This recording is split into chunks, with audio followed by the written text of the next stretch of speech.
I was the OCHA staff counselor, taking care of mental health of staff at the UN Tribunal for Rwanda. Coming back here comes with a lot of gratitude and appreciation for the people of Tanzania, and good memories also for a place where I spent 1 year of my life, only mwaka moja, 1 year of my life I spent in Tanzania. I wish I could have stayed longer, but due to family priorities, I left.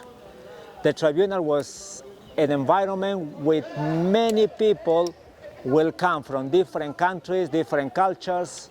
I learned a lot about the culture of Tanzania, but what's most important was the memories I have with me about the work of the tribunal. I'm from Senegal. I worked from the ICTR from 2010 to 2015 at the Office of the Registrar.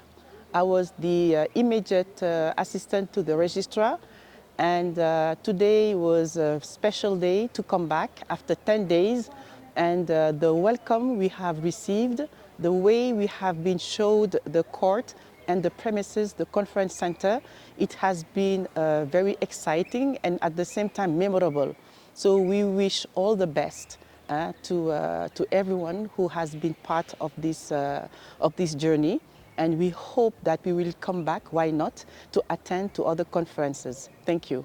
Nilifanya kazi kwa muda wa miaka 12 na nimeweza kufanya kazi katika sekta mbalimbali ikiwepo registry, mahakama ama courtroom na human resources pamoja na document control. Kwa hiyo nilihusika pia kutengeneza ile archive ambayo leo imeweza kuweka ushahidi wote unaotumika duniani katika nchi zingine, na pia inafanyika na kitengo kinachoitwa MICT ama Mechanism for the Criminal International Tribunal for Rwanda, ambayo sisi ndio tuliandaa. Kwa hiyo leo tumekusanyika hapa, tumekuja, tumetembea, watu wa mataifa mbalimbali wamekuja, tumeweza kuwa na watu zaidi wanatoka nchi zaidi ya 20. Tumefurahi kukutana na kureunite kwa jinsi tulivyokuwa hapo mwanzo kabla hajasambaratishwa na mambo ya redundancy na mambo ya retirement. Watu wamefurahia visit sana, wameanza kupiga jicho kwenye maofisi yao, lakini kivutio zaidi ilikuwa ni courtroom. Tulipokelewa na watu ambao kwa kweli ni study, wanaonekana kazi wanayoifanya wanaijua kabisa, na pia mahakama wameanza kufunguliwa macho kwa kuona mahakama. Tumekaa kwenye ile mahakama yetu, tukawa na judge ambaye alikuwepo, ambaye sasa hizi ni ambassador, ni balozi wa nchi yake ya Kiamerika katika war crimes, na aliweza kutoa briefing nzuri sana.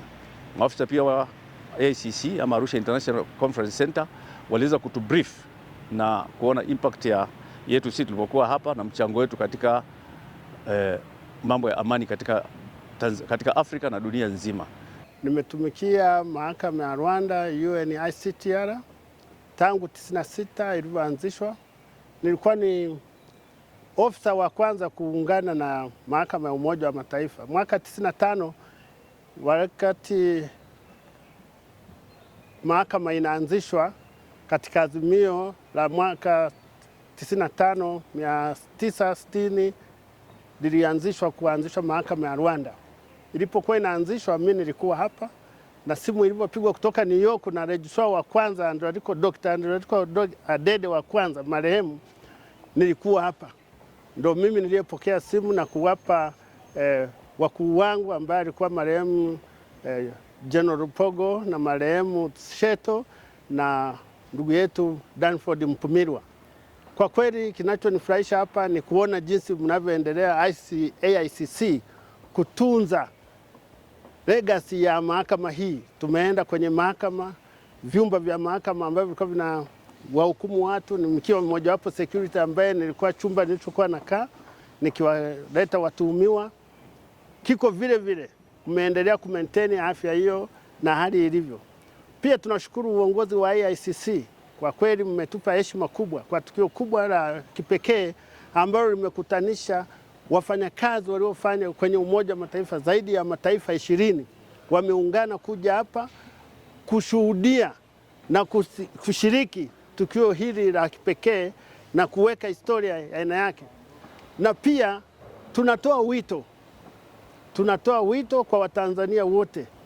Hili tukio ni la kuigwa kwa sababu AICC imetupa heshima na tutaendelea kuienzi, na itakapofikia wakati ambapo tutahitaji, hata mkihitaji msaada, na sisi tuko tayari kuungana na nyinyi, na siku yoyote tukiomba msaada muwe tayari kutusaidia tuweze kufanya mambo ambayo yanaleta heshima kwa nchi yetu.